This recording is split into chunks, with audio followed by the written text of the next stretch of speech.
Hi and welcome to Hygge and Homeschool. My name is Maya and I am the homeschool mom of a third grader and a toddler.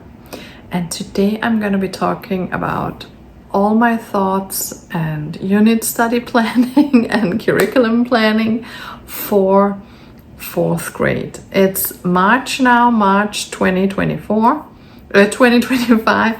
And then it's for fourth grade, 2025, 2026. And what I think I'm gonna be using, it often change, but this is where I'm at, my thoughts, my planning for the coming fourth grade. So let's dive in. So I'm gonna be starting with talking about language arts. All language arts I feel is going very, very well. Matilda, I can show you, is doing these workbooks. I'm just gonna hold them up. These ones. This one. Let me see, there's not too much glare. And this one. And then she has a couple more. I think it's called something about Language Arts Foundation, also from Evan-Moor. So just simple workbooks to get the grammar in, to work on that every day. She does a couple in the three I just showed you. She does 1 to 2 pages every day in those. And then for language arts, we read books.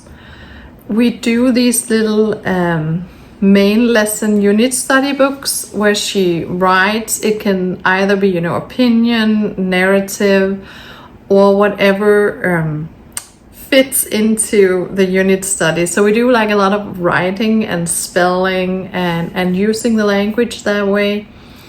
Then she reads on her own. She reads little chapter books. Let me see. Right now we are in third grade. She's really into rereading these. We read them to her when she was younger, and now she can read them all on her own, and she really likes these ones. And then there's other chapter books. And my thought is it goes really well to just continue that. I have been looking into writing programs and I wasn't sure if she was getting enough writing. And then today she made a book, a little fairy tale book about a little girl named Beatrice who has magical powers. And it was just so wonderful. She wrote, I think it's like 10 page long, but like with like little pages. And it was perfect. It was chapters, it was punctuation. She even had like each chapter ended in a hook, and I was so impressed, and I was like, maybe that was a sign to me to stop looking into these writing and language arts curriculum and just continue what we're doing, because it goes really well.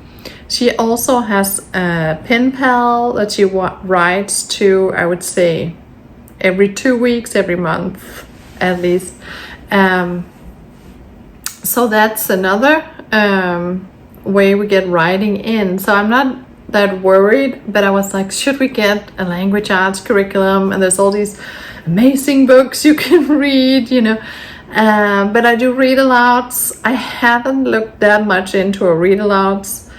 I try to combine books that I read for myself, adult books, with read alouds with a unit study. I do unit studies usually a month, because that's how I work. That's what I can do in my head. So that's our language arts. So there's nothing much new there. It's workbooks, unit studies, and just reading and writing all sorts of fun things that I'm gonna share in other videos along fourth grade. Yes, that was language arts. Then there are our math curriculum. And until midway third grade, I was like, oh, it's going really well. Matilda is doing Beast Academy.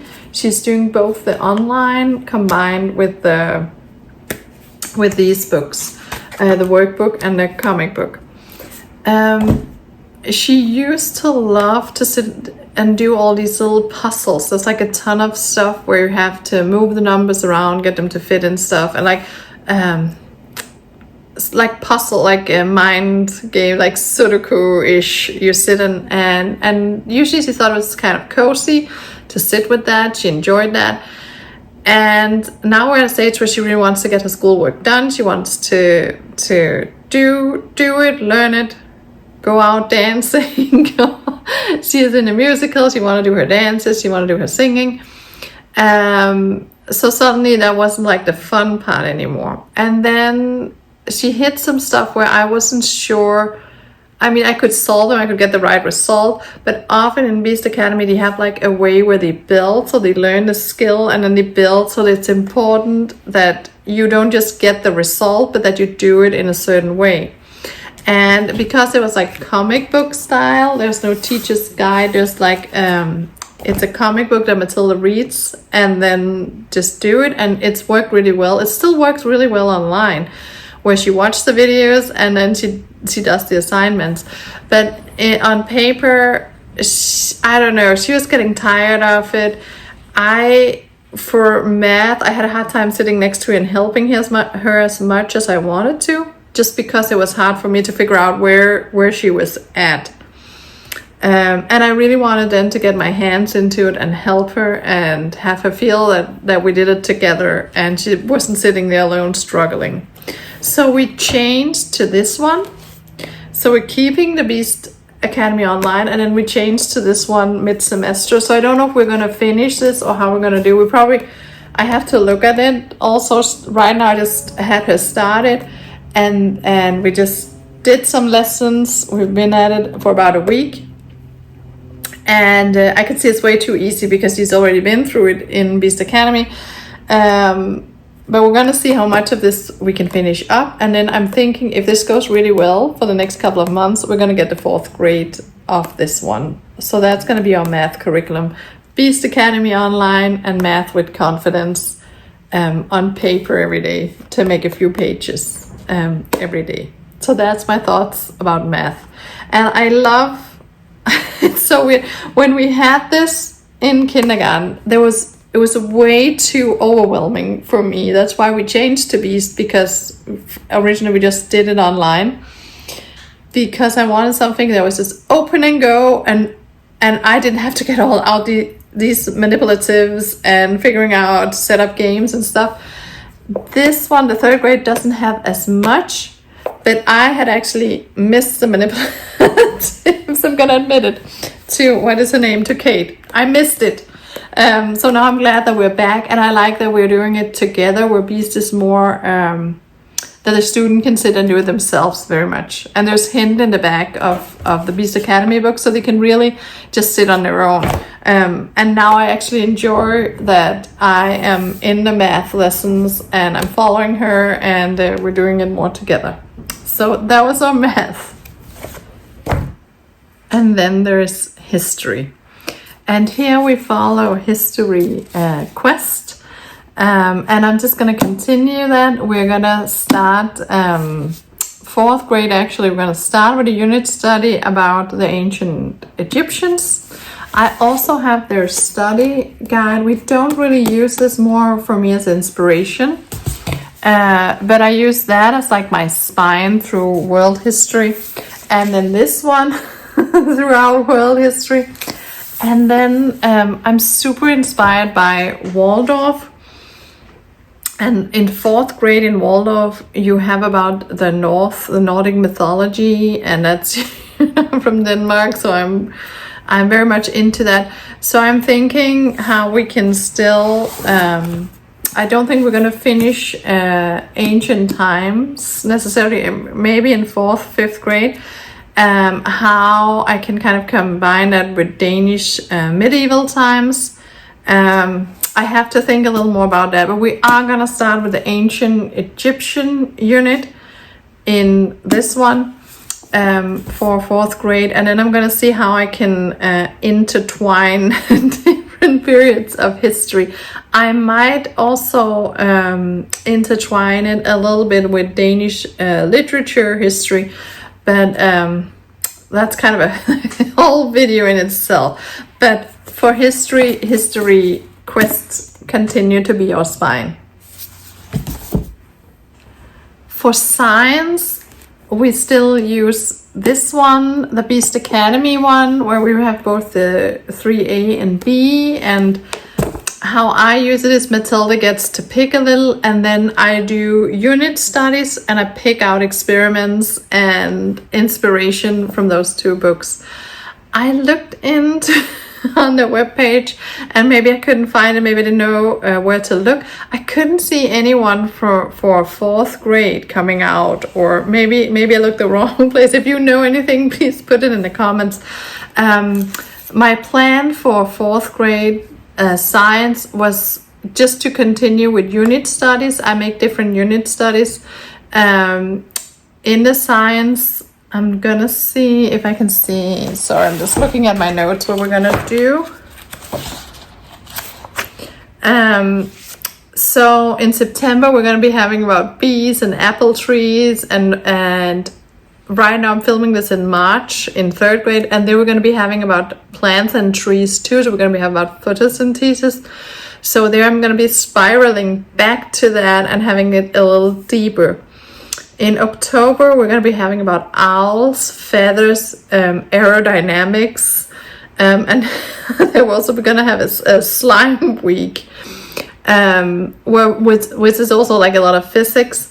And then in November, we're going to be having about the solar system, the moon, astronomy. So it's a lot of science there, but I don't know if Beast Academy is coming with a new one, but that is how I get my science in, that I make these little unit studies and then we deep dive into different aspects. And then it also depends how it goes, how deep, but I know we're going to spiral back. Like we've had about the moon, I think 4 times now, spiraling back and starting to look, outside the earth. So that is our science for now, and I'm just and then December, I can say the unit study in December is going to be literature based, and then I haven't planned for the rest of the 4th grade, but there's going to be another science unit in the spring of 4th grade. I just haven't planned it out yet because I was going to see how much we did in the beginning of the year of the science. So that's how I do science. I plan it into unit studies and we do a ton of experiments, and sometimes I always over plan. I like to have more experiments that we can do. And then we can do it next time, in 5th grade, 6th grade. So we kind of build on what we have all the time, like spiraling back. And the same for history, like we keep going back and forth, which I like, because now when we finish something, then I know, okay, we can always come back to it. So that is how I teach. So that's our science. It's a little up in the air. I don't know. I had hoped to also use their 4th grade, but I'm also okay to, just doing my own thing and figuring that out. So that was our science. And now for kind of like the rest of it, I already mentioned all our unit studies. I'll mention them again. We start out with ancient Egypt, goes to bees, pollination, apple trees and their life cycles. And then in October, it's like owls and their life cycles, and a lot about feathers, aerodynamic. I'm just reading up my notes. And then we have a slime week. And then it's like astronomy for November. And then December is like a literature study, just Christmas school. We're going to bake, but I wanted to get a little bit of a literature study in Hans Christian Andersen, which is a Danish author. And then I think at some point, maybe around there, we're also going to do a little bit about Norse mythology, but I haven't figured out completely how to weave it all into a school year. And for geography, which I don't make a whole unit study, but this year it's gonna be a little bit about the local landscapes. We live in California, the United States, the city we live in. So a little bit about local vegetation too, a little bit around here. But I'm not going to do like a huge geography study. We have it 1 day a week where she does a little bit of geography. And right now we're still focusing on the United States. And we're going to continue that throughout 4th grade. I think. And then of course in history we move out. So if we have about ancient Egypt, we're also I'm always looking around the world. What are they doing all over the world at the same time? Because I like that perspective. And then Mathilde's going to continue dancing. She's going to continue her musical. We're talking about doing some martial arts. I have to look into that. A thing that I haven't planned for 4th grade is her French. We're doing Danish as a second language. But she would love French for a 3rd language. And I know I've been talking about this since December 2024 when I pulled her from her French class, which wasn't going that well. I haven't found an alternative. I need to look into that before August and school start in 4th grade. If you have any awesome French suggestions, preferably where her and I can study together, because I don't know a word French. She knows a little, she's had it for a year. I would love that. Right now I'm just giving her like almost a toddler's workbook, just to keep her reading the words and recognizing the words, and it's like colors, numbers, letters, common used French words. But I would love to find something where we could dive more into the language together. I mean, she is covered. She has a second language. We practice Danish every day, but I just would like that 3rd language established. So that is my thought for 4th grade, for extracurriculars, for everything we're gonna do. And there's probably gonna be much more and many changes. But this is where I'm at in my planning. And as you can see, I just read you my notes for my unit studies, and they're slowly coming together. So yeah, I love to watch these videos myself, and now I'm gonna turn off the camera and go in and watch some other people, what they were planning, what they're doing, and I hope that you can use some of it maybe in your own planning. And thank you so much for watching. Bye.